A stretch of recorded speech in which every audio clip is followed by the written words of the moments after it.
Twin brothers vanished from Forest Trail in 1984. 38 years later, one shoe was found buried in a grave that wasn't theirs. Hello, my viewers. Welcome to the channel. We are just getting started and your support means a lot. If you enjoy the stories, please consider subscribing and help us reach our first 1,000 subscribers. Thank you for being here. They weren't digging that deep. They didn't need to. July 4th, 2022. Crestline County Cemetery. A small funeral was planned for a quiet old farmer named Vincent Shaw. He had lived in this town his whole life. Never caused trouble. Never left. The workers were preparing the grave just before the family arrived. It was supposed to be routine. A few feet down, and then they hit something. Not a rock. Not roots. Something soft, wrapped in a thin plastic bag. Inside it, a child's hiking shoe. Worn, old, torn on the side, but still holding together. One of the workers wiped off the dirt. Inside the shoe's tongue, written in faded pen, 2 first names. Ben, Eli, childlike handwriting. Side by side, names no one had said out loud in years. The police were called right away. Detective Maisie Klein arrived within the hour. She wasn't even born when Ben and Eli disappeared, but her mother remembered it clearly. The posters, the search parties, the fear that hung over the town. Maisie looked at the shoe and felt something strange. Not fear, not shock, just cold, like holding a voice that had been missing for too long. They checked burial records. That part of the cemetery hadn't been used since the 1960s. No one had been buried there since before Maisie was born. The grave had been marked for Shaw, but someone else had used it first. Quietly, no bones were found. No clothes, just that one small shoe. Forensics tested it. It matched the style sold in the early 1980s. Child size. Boys. No usable DNA left. But the ink inside the shoe was real. Old. Ben and Eli Carter. Missing since July 11th, 1984. Twin brothers. Identical. 9 years old. Last seen hiking with their uncle on Teller's Ridge Trail. A narrow path through the forest. Quiet. Dangerous in parts. The uncle, Lawrence Carter, told police the boys ran ahead while he stopped to tie his boot. He said they vanished in seconds. He looked everywhere. Called their names. But they were gone. The search lasted over 2 weeks. Helicopters. Dogs. Volunteers combed the woods. They found one thing. A broken toy compass. Lying near a ravine. No blood. No backpacks. No footprints. No sign of struggle. And no sign of Ben or Eli. The town grieved. Then moved on. Their parents left the following year. Couldn't stay. Lawrence stayed behind. Lived quietly. Kept working construction. Died in 2009. Lung cancer. He was never charged. Maisie reopened the case the day after the shoe was found. She read the old files. Faded photos. Handwritten notes. A map of the trail. On the map, one thing stood out. A small red circle. Drawn east of a place called Fort Pine Overlook. Maisie checked. That area had been flooded in 1991. When they built a new reservoir. It was underwater now. Gone. She visited the cemetery again. Spoke to the groundskeeper. He'd worked there for over 30 years. Didn't remember the shoe. Didn't remember anything strange. But he did remember something else. He said, I saw a man sitting near that corner a few times. Years back. Just sitting there. Never said a word. Maisie asked what he looked like. He didn't remember the face. But he remembered the truck. Old. Green. Missing a mirror on the driver's side. That detail matched records. Lawrence Carter had driven a green pickup in the 80s. Maisie started digging deeper. She pulled his old files from the VA. War veteran. Mental health notes. Struggled with nightmares. In one note from 1983, there was a drawing. 2 small figures. Standing inside a strange-looking house. The house had no doors. No roof. Just beams. Like a skeleton. Above them, written in crooked letters. They don't know they're gone. Maisie pinned it to her office wall, right next to the photo of the shoe. Something about it wouldn't leave her mind. She began searching construction records, looking for anything Carter might have built in the years before the boys vanished. She found it, a cabin, privately funded, no inspection. Started in 1979, built 3 miles west of Teller's Ridge. It had been torn down in 1991, right before the reservoir covered the area. No one remembered it, but the blueprints were still on file. They'd been flagged for safety issues. Unstable foundation, structure condemned. Maisie visited the shoreline where the cabin used to stand. Now it was just water. Still, dark, quiet. She stood there for a long time. Nothing around. No one nearby. But in the trees, a soft creaking, like wood under pressure. She turned. Nothing. But she heard it again. Low. Far away. Almost like something swinging in the air. A bell? Maisie didn't see anyone. Didn't see any buildings. Just wind and trees. And in her mind, a picture formed. 2 boys, running ahead on a trail, laughing, not scared, not yet, and behind them, a man, smiling, promising them an adventure, a game. But the game had rules, and the house he built wasn't for living. It was for remembering, or forgetting. She walked back to her car slowly. As she reached for the door, she heard it again, just once, a single sound, faint, like metal tapping metal. She froze, waited, silence, but something inside her shifted, not fear, not panic, a weight, like a memory waking up. And behind her, the wind whispered through the trees, repeating the same phrase again and again. They don't know they're gone. September 2nd, 2022. A small storage unit just off the highway. Unit 114. The rent hadn't been paid in over a decade. The man who rented it, Lawrence Carter, died in 2009. No one ever claimed what he left behind. Detective Maisie Klein showed up with a search warrant. The lock was rusted. Took some work to break. Inside, dust, mold, old cardboard boxes stacked to the ceiling, and one drawing pinned to the wall. Crayon on yellowed paper. 2 stick figure boys. One held a pine cone. The other, a tiny red flag. They stood inside a strange-looking house. No doors. No windows. Thick black scribbles around it. Below the drawing, a title. Camp Never. Maisie stepped in slowly. She found more drawings, folded inside boxes, stuck between old notebooks, taped to furniture, all made by hand, all showing the same thing. 2 boys, always labeled B and E, always inside the same strange house. Some drawings showed trees. Some had bells hanging outside, but none showed doors. Maisie found a photo in an old shoebox. Color, faded from time. It showed a man crouching with 2 boys in the woods. The boys matched the photos from the original missing persons file.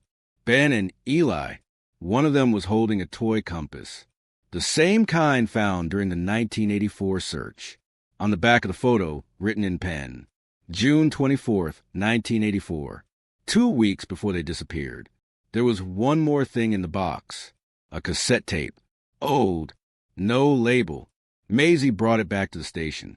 Found an old player in the evidence room. Press play. Static. Then breathing. Then a child's voice. It doesn't look like a house. Another voice answers. Worried. Uncle said we have to stay until it's dark. There's a pause. Then shuffling. Then humming. Low. Out of tune. A third voice joins. An adult man. Soft calm. If you want to go home, you know what to do. Click. The tape ends. Maisie plays again. Listens carefully. The voice doesn't sound angry. It sounds rehearsed. Like he's saying something he said many times. She sends a tape to forensics. But it's too damaged. They can't pull fingerprints or enhance the audio. The photo, though, is clearer. The man in it is confirmed. Lawrence Carter. With Ben and Eli. He was with them just before they vanished. Maisie starts looking for anyone who knew Lawrence back then.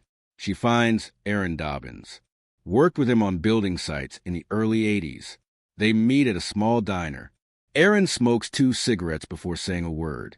Then she says he was building something weird. She remembers helping drop off wood and supplies to a remote cabin out by Teller's Ridge. Maisie asks what it looked like. Aaron shrugs. No blueprints. Just messy drawings. He said it wasn't for living in. Said it was for remembering. Maisie writes that down, then asks, did he ever bring kids there? Aaron nods slowly. Yeah, 2 boys. Quiet. Never left his side. Maisie leans in. Did anything seem wrong? Aaron looks away. There was a bell, hung outside on a wooden frame.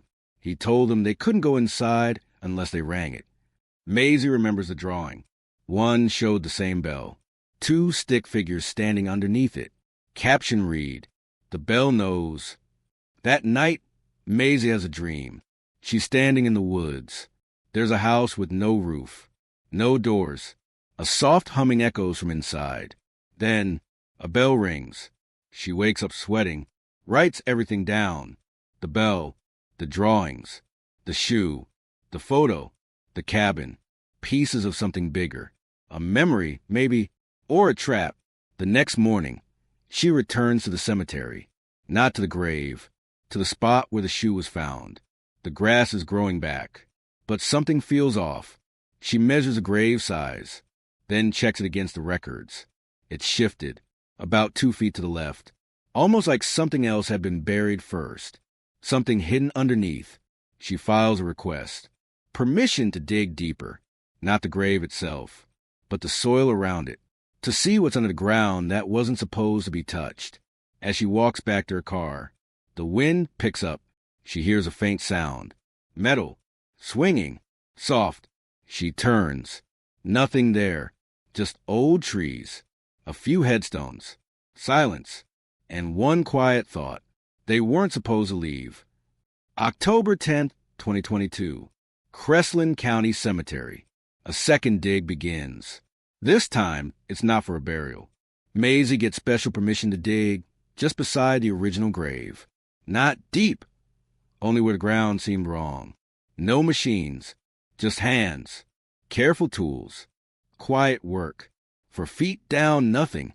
6 feet, small rocks. 8 feet, a strange sound. Metal, not a coffin, not a pipe. Something flat, smooth. They uncover it slowly. It's a metal lid, rusty, bolted at the corners. They lift it, and inside, a wooden model, small, fragile, shaped like a house. No roof, no doors. Inside it, 2 tiny car figures, one holding a pine cone, one holding a flag. Maisie stares. It's exactly like the drawings. The same house, the same boys. On the bottom of the model, scratched into the wood, CNV. Maisie recognizes it. Camp Never. She brings the model back to her office, catalogs it with the other evidence. Later that week, she visits the Crestline Historical Society. An old man there helps her look through land records, architectural files, odd submissions. They find something from 1980, filed by Lawrence Carter. Not a full house plan, just a strange sketch. Walls that loop back, rooms with no corners, no entry or exit. At the top of the page, Camp Never, concept variations. Maisie looks at it for a long time. It's not a house. It's not a cabin. It's a maze, a trap, or maybe a container. She flips the page. There's a paragraph written in pencil. They are safest when remembered. If they're remembered wrong, they change. If they're forgotten, they disappear. The bell keeps them still. Without the bell, they slide. Maisie feels a chill run through her. It wasn't just about keeping them safe. It was about holding them. In place. In memory. Not alive. Not dead. Just remembered. She visits the last house the Carters lived in before moving. It burned down in 1991. Only ashes now. But neighbor still lives nearby. Mrs. Granger. In her 80s. Quiet, but sharp. She remembers the twins. They were odd boys, she says. Didn't like mirrors. Didn't talk unless they were side by side. Maisie asks, did they ever say anything about Camp Never? Mrs. Granger nods. They had a skipping rhyme. Used to chant it near the woods. She closes her eyes, then slowly says it. Camp never sleeps, camp never knows. Where the wind rings once, nobody goes. Tell the bell your name and stay, or the house will take your voice away. Maisie writes it down. Another piece. She returns to the station and lays it all out. The shoe, the drawing, the tape, the model, the blueprint, the rhyme. It all connects. Same names, same symbols. But why and how? Then her phone buzzes. A call from the regional building archive. They found something else. Filed under the wrong name. Maisie drives up the next morning. The building is old. Smells like damp paper. A clerk brings out a leather notebook. No barcode. No official stamp. Just a name on the inside cover. Lawrence A. Carter. She flips through. Pages filled with drawings. Notes. Writings about memory. One page stands out. July 5th, 1984. They asked if the game was over. I said no. If they remember the end, they disappear. Another entry. July 10th. V keeps asking about the door. There is no door, only the sound. Then, July 11th. I told them to ring the bell, but they never did. I think they know. That's the day they disappeared. Maisie turns to the final page. A single line, dated December 12th, 1999. I buried the sound where I couldn't hear it anymore. She stares at the words. Buried the sound. The bell? Maisie pulls the original site map. Where the cabin once stood, now underwater. She contacts a team. Asks for a sonar scan of the ground under the reservoir. And what they find isn't natural. It's a round structure. Beneath the foundation. 10 feet wide. 5 feet tall. No pipes. No crawl space. A hollow chamber. Maisie writes it down. Sound memory retention shell. Just like the blueprint. She walks along the reservoir that evening. The water is calm. Trees rustle. And somewhere, faint but clear, she hears it. Metal. Ringing. Once. Then silence. She turns. A red ribbon. Caught on a branch. She takes it down. Tied with a knot. Just like kids used to tie them at trailheads. But this ribbon isn't near a trail. It's near the water. Right above the chamber. Maisie closes her eyes.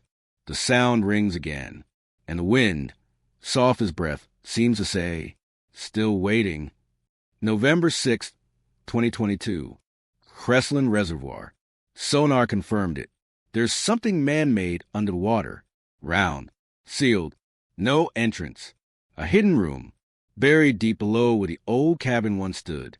Maisie files a request with Forestry Services. She doesn't mention the word chamber. Just environmental research. She gets permission for one dive. 3 hours. The divers go down around noon. The water is freezing. Visibility is bad. But they find it. 10 feet down. A round structure made of solid concrete. Completely sealed. No door. No markings. Just there. And in the center of the floor, a metal bell. Old. Rusty. Still upright. Still mounted. Next to it, a wooden box, half buried in the silt. They bring it to the surface. It's swollen, water damaged. Inside, a cassette tape, wrapped in wet cloth, labeled in thick black pen, "Do not ring," and something else, a child's drawing, crumpled and stiff.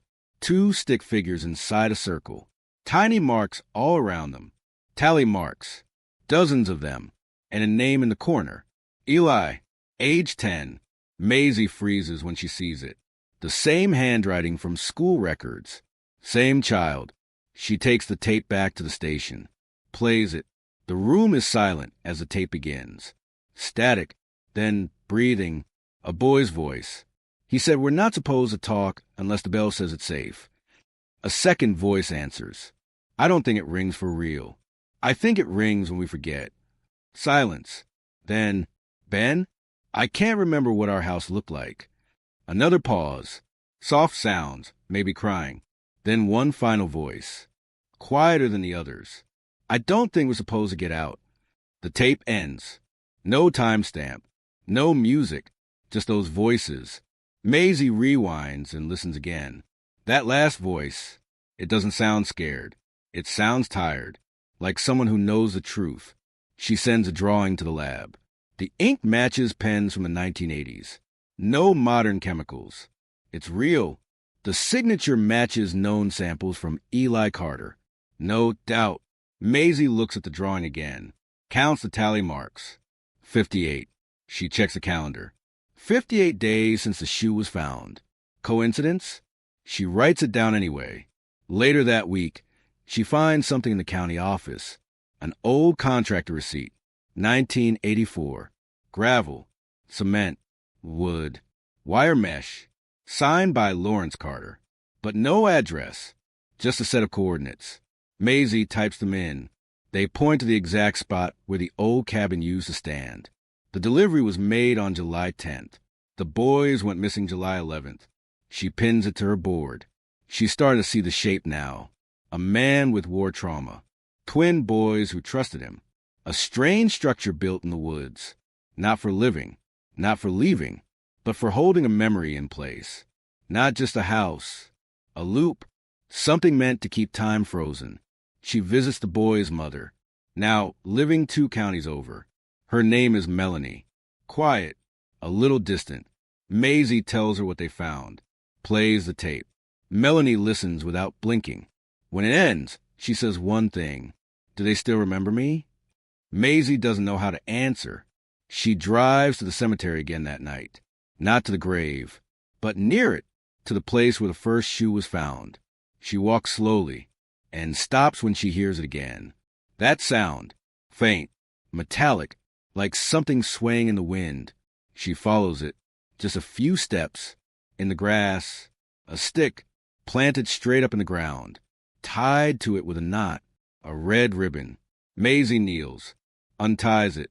Underneath the stick, buried just an inch down, a wooden block, carved with a single letter, B. Maisie sits back. The wind is soft now. The sky is dark. She rewinds the tape one more time, listens to the voice say, I think it rings when we forget, and wonders, what if the ringing isn't a sound, but a sign that something's being lost? Again and again, she checks the tally marks one more time. Still 58. 3 days later, an envelope arrives. No return address. No stamp. Inside, a Polaroid, undated. 2 children standing near a roofless cabin. One holds a pine cone. One holds a flag. It's the same house from the drawings. But this photo shows something strange. Water in the background. They're standing just above the reservoir. Like the past is still there, beneath the surface. At the top of the photo, someone has written, still waiting to be remembered right. Maisie flips it over. Blank. No fingerprints. She studies the photo again and sees it, bottom corner. A shadow, tall, facing away. A hand just visible, holding something. A rope. November 29th, 2022. Crestland Reservoir. Maisie returns alone. No camera crew. No press. No paperwork. She brings a recorder. And the photo, the Polaroid with the boys. The one with the shadow holding the rope. She walks along the water. Stops near the place where the divers found the bell. The air is still. Cold. Silent. Then, she hears it. Metal. Soft. Distant. Like something moving beneath the surface. She presses record. November 29th, she says quietly. 1:73 p.m. Sound detected near shoreline. Faint metallic pattern. She pauses. Listens. The ringing comes again. Once every 9 seconds. She marks the timing in her notebook. 9 seconds. 9 seconds. 9 seconds. 58 tally marks on the drawing. 58 days since the shoe was found. 58 rings? She doesn't know. But something is counting. She calls in the dive team again. This time, full access. The sonar scan reveals something new. A second structure, just south of the original chamber, buried deeper, rectangular, box-shaped, empty space inside. Divers go down. Visibility is worse now, but they find it.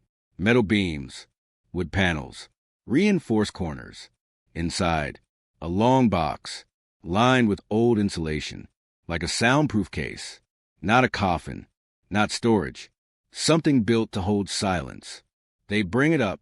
Inside the box, another cassette, white plastic, no label, but red ribbon is tied through the spool. Faded, worn. Maisie takes it, drives straight to the station. No hesitation. She presses play.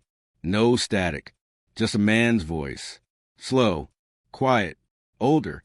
If you're hearing this, you open what shouldn't be opened. Pause. I built the house because I kept seeing it when I closed my eyes. Same shape, same boys. I thought it was just memory, but it wasn't. It was location. Maisie leans in. They stayed because I said it was safe, but I never gave them a way out. That was a mistake. I made something that remembers too well. Another pause. They stopped aging in the drawings. Then they stopped showing up in my dreams. Then silence. The bell rang one last time. The tape stops. Maisie flips it. Side B, this time, children's voices, repeating something, soft, echoed. If you hear the bell, it means you forgot. If you forgot, it means we're not real anymore. Maisie breathes in sharply. In the background, a third voice, faint, just one line. Tell them we stayed because the door was never drawn. Maisie puts the tape down, looks at the evidence board, the photo, the drawing, the ribbon, the shoe, the bell, the model, and one note she wrote on the first day. No bones, no clothes, no bodies. She rewinds a recording, listens again. The voice is calm, not afraid. The boys weren't trapped in a place. They were trapped in a story, one that was never finished. A house with no door, only memory, only sound. Maisie returns to the Polaroid, zooms in. The figure in the corner, the one holding the rope. There's a scar on the wrist. She checks Lawrence Carter's military file. Same scar. But Carter died in 2009. Cremated. So who took the photo? She logs it as unconfirmed. But something about it stays with her. The way the boys are standing. Still, calm. They don't look scared. They look like they understand. Like they chose to stay. Maisie finishes her report on December 2nd. The case is closed. No suspects. No charges. She stores the tapes. The drawings. Everything. But she keeps one thing on her desk. The drawing labeled Camp Never. 2 stick figures. Still smiling. Still inside. No door. Just above them. A red bell. Sometimes at night, Maisie hears it again. 9 seconds apart. Just once, maybe twice, a soft ring in the silence. She no longer checks if it's real. She just listens, because what scares her now isn't the sound. It's the moment it stops, and the empty space that follows. One thing is still unconfirmed. Who took the photo? One question is still unanswered. What the bell was really for. And one feeling never leaves her. That quiet voice from the tape. I don't think we're supposed to get out.